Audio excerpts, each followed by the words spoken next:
Our next presentation is ampleharvest.org in Indian Country, enabling Native American gardeners to donate surplus harvests to nearby food pantries across all reservations.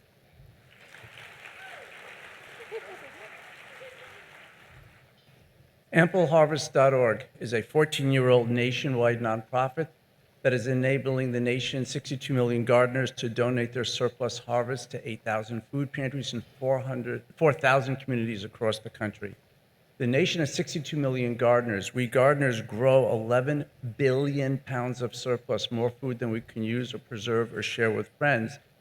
That's the food that's available for donation. And this goes to the neighbors who are hungry and food insecure, who are going to food pantries and seeing jars and cans and boxes, but no fresh food on the shelves in the pantries. And this contributes to the diet-related diseases that we are all very, very concerned about.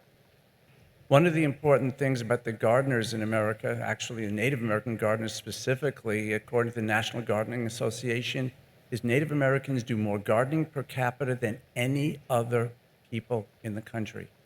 So the opportunity is huge on reservations nationwide because the need is also really huge on reservations nationwide. So what I'd like you to do for a moment is to think a little bit about this not as a food problem, but think about it for a moment as an information problem. And think about just like Uber and Lyft are not transportation companies, but they're information companies. That's what ampleharvest.org is all about. It's an information solution to a food problem. So the idea is that the gardeners have always hated wasting food, misinformation, that they couldn't donate, and the food pantries desperately needed it, and they didn't know that the food was freely available to them, and that's the idea behind ampleharvest.org. Basically, in our food system, as you know, food comes from a variety of sources, through regional Feeding America food banks, to local food pantries, and then to hungry families. The idea behind ampleharvest.org is to flatten or Uberize, if you will, that system so the food goes from growers in the in the community rather, directly to that food pantry. So bottom line is, instead of food hitting a choke point in the system, fresh food, I should say, hitting a choke point, which is why it wasn't accepted, instead, it goes directly to the people in the community. Basically, what happens is ampleharvest.org is a cloud-based solution. The food pantries will be signing up to get that fresh food and to tell the gardeners in the community we really could use it. And the gardeners come to ampleharvest.org to find a food pantry eager to receive the food, and then they donate from their garden to the food pantry, which gets to hungry families for the rest of their gardening life as a sustained solution to hunger and malnutrition in the community. Every presentation has an ugly slide, and this one is it. So ignore all the numbers. This is from a Harvard-trained economist at Cisco. The one number I want to give you was computed that this program on a national basis, the rollout, the national impact, ultimate impact, a $58 billion reduction in the nation's healthcare costs.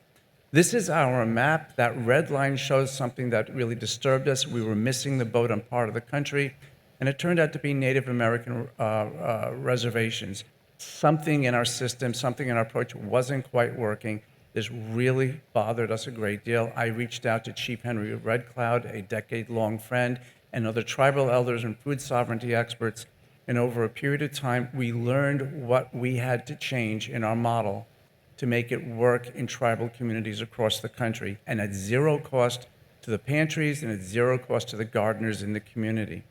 One of the big differences is that our model for food pantry requirements in non-tribal communities had to be adjusted to meet the realities on the ground in tribal communities, that some food pantries are run by tribal governments, and some of them happen to be a couple of shelves in the back of a hardware store or something. We had to make the change to make sure that it worked the way the realities on the ground were. But on top of that, you had communities like the Navajo Reservation, no street address. How do we get a gardener to a pantry with no street addresses, or areas where there was limited or no internet connectivity or no zip codes? We set out to solve those problems, and we did. So where we ended up was that we have right now rolling out ampleharvest.org in Indian Country on tribal communities, and what we're asking is going to be your help in helping the pantries on your reservation learn about and join. And I'm going to ask you to come to our booth and look for the cards with the rounded edges.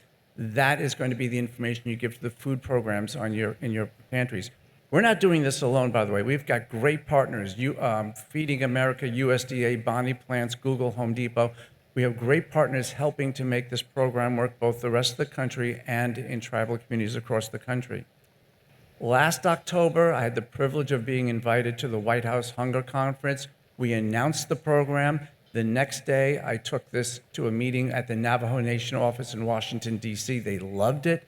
A week later, it turned out we were in the Navajo Nation's newsletter, which was great. But it speaks to what this can be done on a much, much larger scale. How does it work? It's really simple. The food pantries sign up, get these cards. The gardeners come to ampleharvest.org. They learn about where they can donate. And then for the rest of the gardening life, they grow, they harvest, they donate, and a hungry family gets fed. And by the way, the pantries don't need refrigeration and storage. One of the things that's a challenge is that many times gardeners grow things that the families may not be familiar with. We have something where the gardener can print out what they're donating with a QR code. It goes with the food to the food pantry. Family comes in, they take a picture of the QR code. They now have all the information about, in this case, cauliflower, on their phone to take home to know how to prepare it, use it, and everything else.